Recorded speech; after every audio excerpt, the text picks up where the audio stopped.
Hi, I'm Steve Rosales, and welcome to this edition of Belmont Bulletin.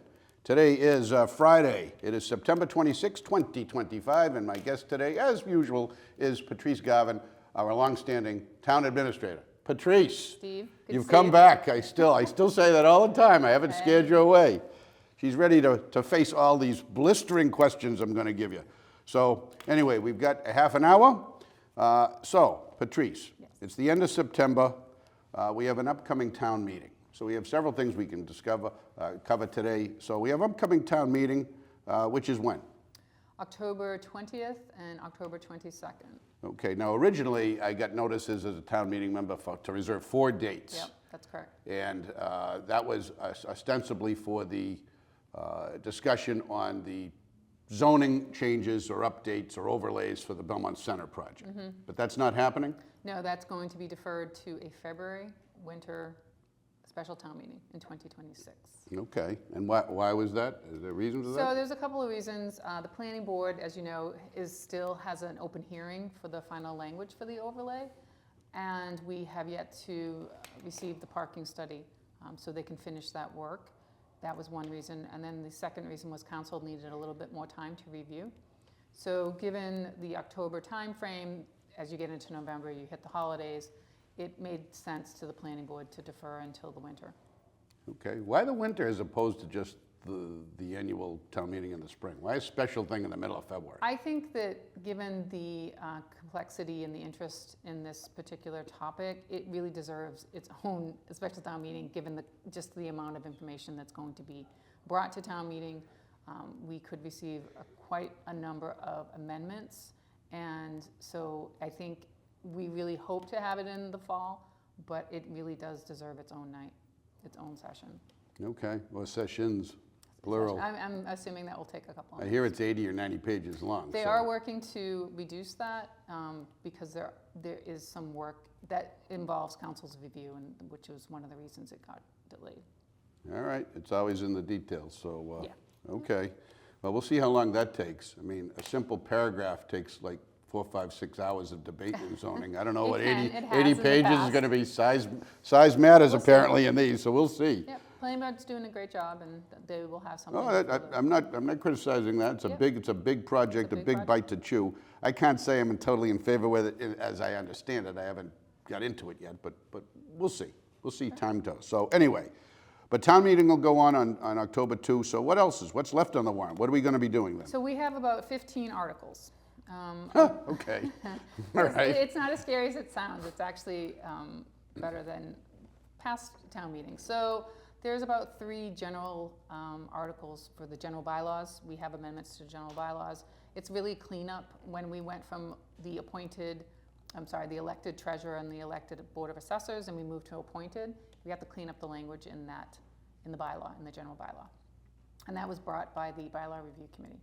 There's also, we used to have a community development office. We no longer have that, so that will be cleaned up in the bylaw. There is something called the kennel bylaw you'll be seeing. It's really to have our bylaws, local bylaws, match what the state has just changed, and that has to do with kennels in the state. So those are some of the general bylaw changes that we'll be making. We have 2 path articles that will be proposing. Community path. And it's really just to set the table as we move towards the construction of that project through the transportation improvement plan through the state. That's the funding that we'll receive to construct phase 1 of the path. So it's really just to authorize the select board to acquire land and easements that we're going to need for that project. So it's those types of articles that we are bringing forward to town meeting. Because that right-of-way work is already beginning. We'll be reaching out to abutters, we'll be doing appraisals of the land to get those temporary easements required to construct the path. So those are those 2 articles. So these are temporary easements just to construct the path, or are these easements permanent easements where the path will be going? It's both. It's authorizing the board to enter into those agreements to acquire those easements. Okay, well, thank you for that. So Sure.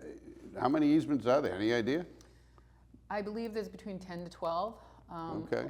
One is obviously the Belmont Citizen Forum. That was donated and gifted back to the land, and then there's some others. They're mostly temporary easements, construction easements, access easements, things like that. I believe there's only 2 permanent easements, I believe, 2 or 3. Okay, and all right, well, I won't go into, we'll see how that works. Is that gonna be one article, or are we dealing They're with 2 gonna be different 15 articles. different articles? No, there's just 2 different ones. Now, you said that you rolled through it, you say the transportation funding that we will be getting. Okay, so the operative word that I see is the word will. So when? That's my operative word. So When will we get the money, and are we gonna get the money, and if we get the money? So as you know, the town's invested funds to the design. Oh, of the yes, community I'm center. well aware of that. So we've also received. I don't mean to be a wise No, guy, no, but I we get it. we I have get it. millions of dollars invested. But we've also received grants for the project, and over the past few years. So we have just submitted 75% design, and we are working now towards 100% design through the state. So we can do the appraisals, and we can kind of get that going. Construction, what I'm hearing is, and I hope I'm not wrong about this, but I think it's the 2028 timeframe is what I'm understanding. The underpass will be first, that goes under Alexander Ave. So there is a safe connection to Alexander Ave to the schools. I know that's been something that the town has been desiring for a very long time, and then the construction of the path. No, I'll confess to being a scofflaw, as I've lived on the Winbrook side of the tracks, probably for the most of my life, child and adult, and I've cut those tracks, Sure. I don't know, I think 10,000 times maybe, Yep, to and from, because no one walks all the way around. It's a long way. Yes. Pick one way or the other. that is correct. It's, you know, they'd have a hole in the fence, and they'd patch it up, and by the afternoon it would be reopened. But So I think, you know. I the can't path- say it's right, but this is what it is. It's moving along. I think it's, towards the end. All right, when might we expect some money? When might we actually receive some money? I can't say that for certain, but, we're gonna work towards getting as many All right. construction dollars as we It's a can. very diplomatic answer. Okay, all right. So, Okay. community path. Yep. What else? What else we got? So the planning board has offered some articles, zoning articles for some housekeeping and cleanup. There's been issues within the town about retaining walls and how we define them, so there's some cleanup language in regards to that. There have been concerns about the aesthetics of some retaining walls within town, so we're hoping to get some more parameters around that. There is a recommendation from the fire department to, in regards to solar panels, so there'll be some discussion and some debate on that. That one's just really to just make sure that there is some type of instructions on the solar panels, if, with some barcode, if there's a problem. It's just the way that the fire department's just making sure there's a safety aspect to the solar panels. Well, if they have to vent the roof, I suppose. I don't know if they want to hit I don't know how it works, but I assume there's power running through some wire somewhere. Sure, that's right. So these are, a lot of these are housekeeping articles in regards to the zoning, and there's 2 of those. We are going to appropriate the 2026 state aid. So when we went to town meeting back in the spring, we had an estimated state aid number. We plugged that into the budget. The legislature finalized its budget, and there's about $340,000 that's still left on the table that we can appropriate. So met with the superintendent of schools. She is requesting on Monday night with the select board to use some of that for early literacy curriculum that she can pay. What it is, it's essentially one-time money, so we're using it for one-time expenses. So she'll be asking to use it for that. I am requesting about $100,000 of that additional state aid to be used for new permitting and zoning software, which the town desperately needs. It would be the startup cost for that. And we're looking at 2 software programs right now. We just have to figure out which one we can afford. We obviously want the better one. There's like the Honda one and the Cadillac one. And to be able to determine which one we would like to purchase, we have to work into the budget process, which we're currently in. So we need to figure out what we can afford, because there's an annual cost. And if we can afford the annual cost for the better product, we're going to try and get that better product. Okay. And the school, the superintendent wants some for what, early literacy? That's a one-time, that doesn't sound like a one-time project to me. I like zoning, I like buying stuff with it. So Superintendent Geiser, she'll be in Monday to explain to the community exactly what it is and how it will work, and how she defines it as one time. Well, okay, let's see how creative she can be, it seems to me. All right, I won't go down another there anymore. article. All right, go ahead. Okay, so with the opening of the new library, The library trustees have approached the board asking for an additional revolving fund to be placed within the bylaw so they can capture any rental fees that they receive renting out some of their building during non-library hours. Prior to that, with the old library, any rental of town buildings, not including the schools, that money, that revenue would funnel into the general fund. So they're looking for a way to capture that funding so they can use it for repair and maintenance of the use of that building. So that is something that will be coming before town meeting members. Okay. What Let's else? see. There will be some transfer. I'll be requesting a transfer to one of the stabilization funds. As you know, with the building of the buildings, the library and the rink, we're generating a lot of investment income. And that's, again, one-time money that we receive. And we hope to capitalize on some of that money and sock it away into a stabilization fund for future use. Okay, some of this, so it's transfers into various municipal funds, savings accounts, so to speak, or, where to tuck some money. Just trying to take, yes. All right, I got that part. And then benefit districts. Yes, benefit districts, okay. Tell me about benefit districts. So this proposal has come from our chair, Matt Taylor. He was looking at Arlington. Arlington has implemented benefit districts. This is something that came through the Municipal Modernization Act, and it allows towns to adopt this option where the select board could designate a certain area a benefit district. And with that comes from parking revenues that we could generate from that district, and the money that we receive could go then back into that neighborhood for beautification, infrastructure projects, lighting, planting of trees. Just so what it is, it's recognizing the burden sometimes of neighborhoods with all the parking that can occur. We can capture some revenue from that, and then that revenue goes directly back into those neighborhoods. So the article authorizes the select board to designate benefit districts. Have they designated any? No, they don't have the authority yet. Once they get the authority through town meeting, then there'll be a discussion with the select board as to where to have those benefit districts. Will that happen before or after the meeting? After.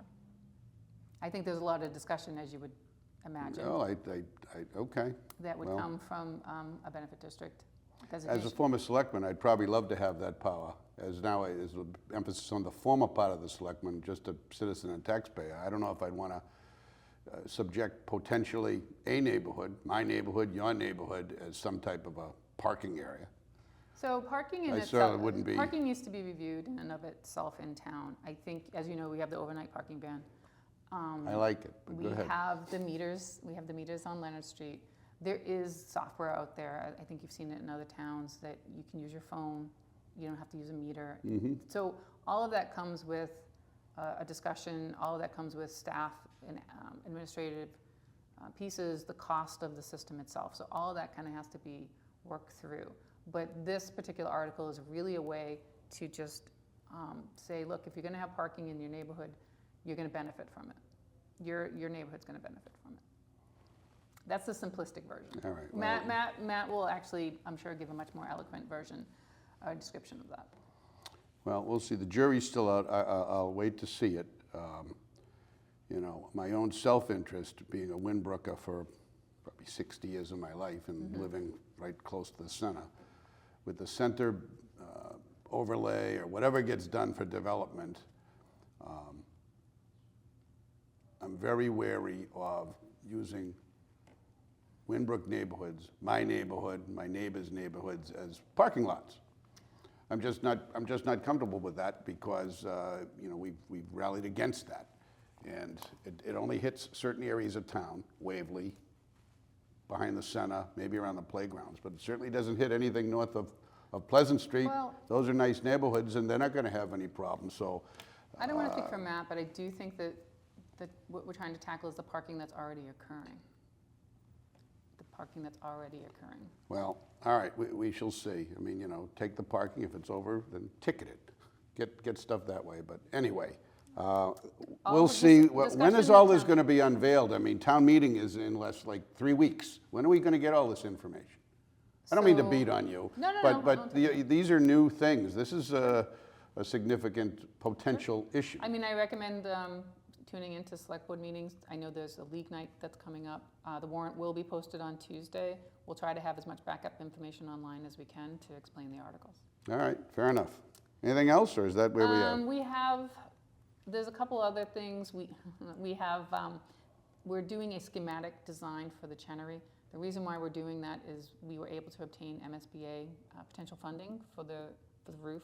Oh, for the roof? For the Chenery. Okay. Which could be about 33% of the cost. That would be nice. So this is something that we have to do in order to try and obtain that funding. The next one is Carlton Circle. We have already adopted Carlton Circle as a public way. I remember that. We did that in 2020. Sure. It never made it to the Registry of Deeds because the courts were closed because it was COVID. Yeah, I know that too. Realized, yeah. right, so we realized after the fact that it never was recorded at the Registry of Deeds, and we missed the deadline to get it in there. So now it's just a simple vote to make sure it gets recorded. So we're just voting to record it at the Registry of We're Deeds? voting to adopt as a public way so it can be recorded. Again? Yeah. We have to go through the exercise again. Yeah. Okay. It's unfortunate, but this is a product of the pandemic. And then finally, the board is looking to adopt the local hotel tax in the event that a hotel is built in the future. Okay. And that's it. That's the All right. It's simple. So easy. Yeah. Easy peasy, as my kid would say. All right. Moving on. What do we got? What do we got time? That's left? Okay. We're rolling on quickly. So, rink opening. Yep. Give me an update. What's going on with the rink? So it's coming fast. You think you have a lot of time, and then the clock always works against you. We have been working to staff up. As you know, in May, we hired the manager, the rink manager. We are about to make an offer for the assistant rink manager. So that rink will have, the building will have 2 full-time people to manage and run. And then the next step is we'll be posting for the part-time employees, I believe sometime next week. Try to get the part-time employees in because it's going to be staffed. As you know, it's going to be open a lot longer than the old rink for during the day and also during the year. So staffing up has been really a priority. We have been working on operations and policies. Once we open the rink, there's a lot of setup involved with the treasurer's office, the accountant's office, now that we're going to be taking in a new revenue stream. So there's that back end behind the back office things I think people really understand. It's a whole new service that the town is now providing. It did provide it before, but in a much smaller scale. It's an enhanced Yeah. There's just a lot of service. things that we need to do. Okay. So we're working, hopefully we'll have an opening with a big public skate. I'm going to be setting up a meeting next week to kind of start talking about the planning of that event. So I've heard November 1 as a potential date. Is that sort of a target, or is that I going to, think is that that's, maybe a little aggressive? I'm optimistic, so I'm going to hope that it will be around then, but that is a date that's been discussed. All right. So yeah, very exciting. So It's stay beautiful. tuned. It's a beautiful, I was in there on Wednesday. It's an absolutely gorgeous facility. So an idea perhaps for reports, Article 1 of town meeting, maybe somebody take some pictures or a walkthrough. Maybe our crackerjack media people can go make a quick, 1 or 2 minute video, walk through it. And because we had the before pictures, and they were already ahead of it, but it's progressing. You can have And I can a tell you, better no update. birds are in this one. No birds? No birds. Oh, I don't know what we're going to do. Okay. All right. Well, I look forward to hanging public. The name is out of the way, and we're still going to call it the Skip. So I'm glad that finally got resolved. Yep. So could have been resolved a lot earlier, a lot quicker, with a lot less controversy, in my just humble opinion. But it got done in the end, so I'm happy about that. Police chief. So our police chief, Jamie McIsaac, has retired and left. So we're in the search of a new police chief. So what's going on there? So the first step is to find a recruitment firm to assist in that process, similar to what we did when we hired Jamie back in 2019. We've received 2 proposals for the recruitment of that position that the select board will be interviewing at an upcoming select board meeting. Once the recruiter is selected, a screening committee will be appointed, and they'll work together to put out a job description, do the interviews, everything that comes with the process. And then finally, candidates will be brought to the select board for a public interview, and a selection will be made. Okay, so I've done this before. I don't know, there's a 1, 2, 3, 4, 6, 7, there's probably about 10 selectmen since I've been a selectman, but we selected a police chief. And I don't remember having to do all that.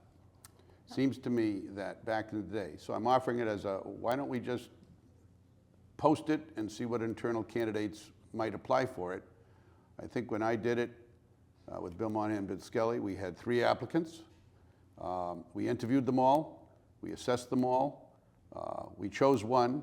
The other 2, they were disappointed, but they went on to become police chiefs in other towns, very successful. So, and we didn't have to go through all this, the expense and all that type of stuff. So I think there's plenty of talent across the street here at the police station, in my opinion. But so I wonder why we have to go through all that process.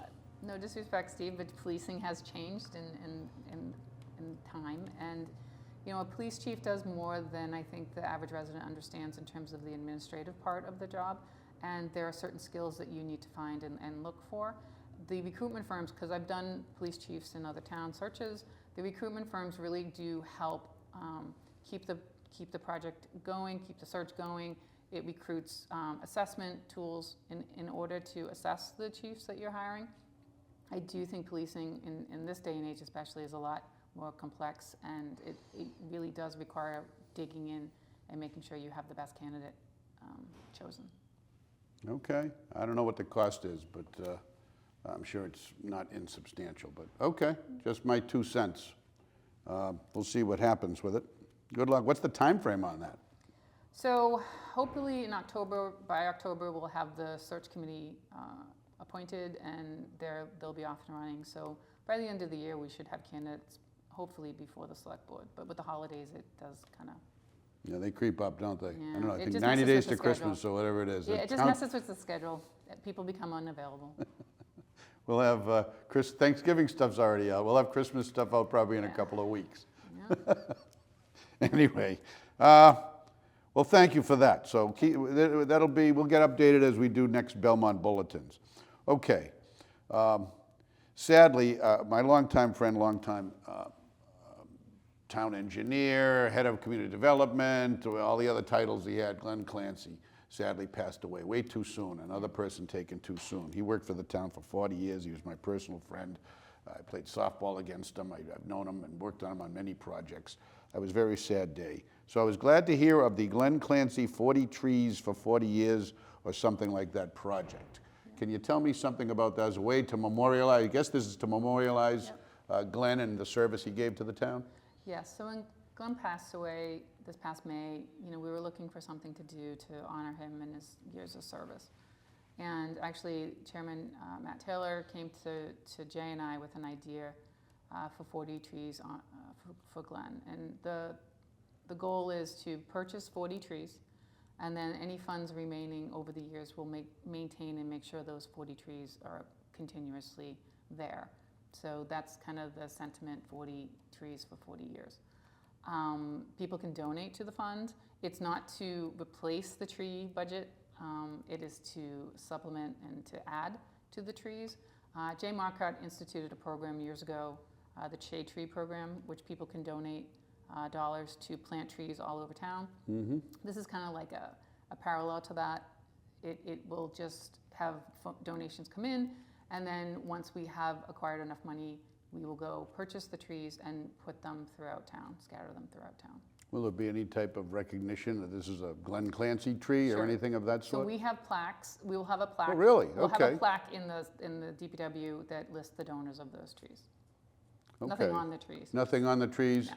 But Jay keeps a pretty good track of where the trees are. All right, so 40 trees scattered around town, but only 1 year for 40. So it's not 40 trees planted every year. Correct. So one planting of 40. One planting of 40. And then maintenance fund for those 40. To maintain and make sure those 40 remain, yes. Okay. I and can't account for any insects that might come in No, in no, the future. that I understand. Okay, because people, when I walk around town, I have a law office here in town, you go to the grocery store, people like that idea, but I think you hit it. They don't want it to substitute a hunk of the regular town budget that's already there. We don't want this to just be a substitute. And I think they want to know that it's really not going to be snuck to use for other purposes. Yeah. People want to put in for Glenn Clancy trees, or what I'll call Clancy trees, for Clancy trees. And maybe you want to put a plaque here in the town hall somewhere, because no one goes down to, the public doesn't really go down to the DPW. Oh, it'll be in At least some kind of a memorial saying that's trees are around town, but anyway, recognizing it. That's just my own personal thought. What do we got left there, Mr. Producer? We got 3 minutes left. Okay, good. I've run the clock out because the last item is the budget, the scintillating budget. Yes, the budget. Okay, so how about we earn more and spend less? How about that? How about we put more on the town side than on the school side? So How's that? we That's like the to third say- rail, but I said it. We like to say in town that we're revenue challenged. You know, there's been a committee Are that, we really? There's $180 million. Come on. Well- $180 million is a lot of money. I think we are, the main revenue we receive is from property taxes. There's not a lot of The source of the diversification. money, I get the source of the money. So But that- $180 but million is because not chump change. But because of Prop 2.5, that makes it very revenue challenged. That's my If you point. keep spending more than what comes in. I think And that's it's one not way to aimed look at you, at it. please. It's just a, No, I get it. I get it. philosophical situation that the town split, sound side, school side. I think when I was on the board in the mid-90s, it just crossed 50%. Now it's 2/3 in the schools, which is not shabby since we got good ratings. Sure. But I the think, municipal though- side really is getting the And short we're, end. and we're working on that. As you know, in the last override in 2022, that we didn't receive, we didn't get that override. The town did lose 5 positions. So we are still kind of trying to catch up to that. The staff does a great job, departments do a great job in running the departments and providing the services, but the town side is definitely lean, and it's really difficult. I think when we notice it the most is when one person leaves and then a bunch of work just stops, because that's how lean we are. And that's a concern, because we really need to keep the work going, and it's when we rely it on one person, then that's a bad model. And that's what's been happening on the town side. So we're looking to address that. Yeah, well, the administration, the town administrator's office is short-staffed, and Jennifer Hewitt, she went on to, a different job, and so I assume that has to be done. Yeah, and we're feeling it in my office for sure, especially with the budget starting. Okay, in our 30 seconds left, any last thoughts or comments? Going to come back again? Sure. All right. I always enjoy talking to you, Steve. It's always great. All right. I get your Now point we're of going to view. get into some scintillating budget talk. I just can't wait. Yeah. Anyway, all right. Well, there you have it. Another edition of Belmont Bulletin in the books. Thank you, Patrice Garvin, our town administrator, for her time and her thoughtful comments. I want to thank our producer, Matt Simonelli, and our crackerjack cameraman, Jeff Hansel, the man himself. So I'm Steve Rosales. You've been watching Belmont Bulletin. Until next time, take care.